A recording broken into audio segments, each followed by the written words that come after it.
둘째, 허가를 넉넉하게 받을 수 있지만은 일부러 사람들이 여러 가지 법적 규제를 원하지 않기 때문에, 예를 들어서 뭐 회계감사, 외부감사 등등을 원하지 않기 때문에 일부러 권리 능력을 취득하지 않는 경우가 있습니다. 이와 같은 이유로다가 수많은 권리 능력 없는 사단이 존재하게 됩니다. 따라서 우리는 이와 같은 단체에 대해서 법적 규율을 어떻게 할 거냐의 문제가 됩니다. 적용 법규에 대해서 우선 민법에 명문 규정이 있는 것 들어보면은 재산 소유를 총유로 본다라는 얘기입니다.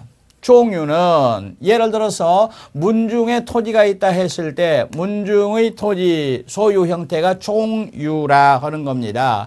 예를 들어서 처분이나 관리는 문중 전체 결의에 따라서 한다. 총의 결의에 따라서 한다.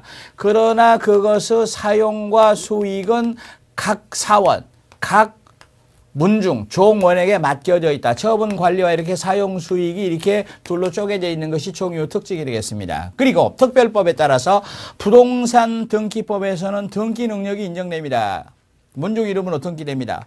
소송할 때 당사자 능력이 인정되기 때문에 권리 능력 없는 사단, 예를 들어서 동창회 문중도 원고 피고가 될 수 있다라는 얘기입니다. 나머지는 어떻게 될 거냐? 예를 들어서 나머지에 대하여는 법인격을 전제로 하는 것을 제외하고는 민법의 사단 법인 규정을 유추 적용해야 된다라는 얘기입니다. 구체적으로 보면은 권리능력, 행위능력, 불법행위 능력, 민법 규정 유추 적용하게 되고, 대표기관의 권한이라든지 형식 등에 대해서도 민법 규정을 유추 적용할 수가 있을 겁니다. 똑같은 이유로다가 권리 능력 없는 재단이 또 생겨날 수가 있습니다. 따라서 권리 능력 없는 재단이라는 것은 어떤 특수한 목적에 받쳐져 가지고 항구적으로 운영되고 있는 목적 재산으로다가 법인격을 취득하지 않은 것, 설립 등기 안 되는 것, 이렇게 정의 내릴 수가 있습니다.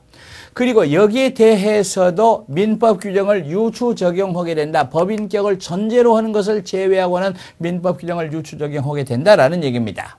그리고 특별법에 따라서 부동산 등기법상 등기 능력이 인정됩니다.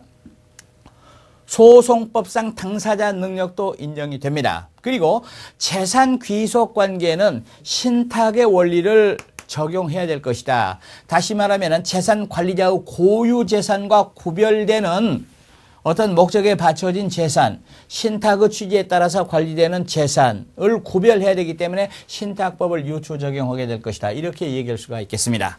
다음으로 법인의 설립에 대하여 검토해 보겠습니다. 먼저 법인의 설립에 관한 입법주의를 먼저 보시겠습니다. 법인의 설립에 관한 입법주의를 가장 설립하기 쉬운 것부터 차례로 제가 검토해 보겠습니다.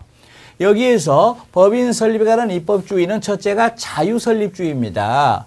법인의 실체를 갖추기만 하면 그때부터 법인격이 인정된다라는 얘기입니다. 예를 들어서 정관을 작성하고 총회가 구성되고 등등 실체만 갖추면은 그때부터 법인격을 취득한다는 얘기입니다. 뭐 등기 이런 거 필요 없다는 얘기입니다.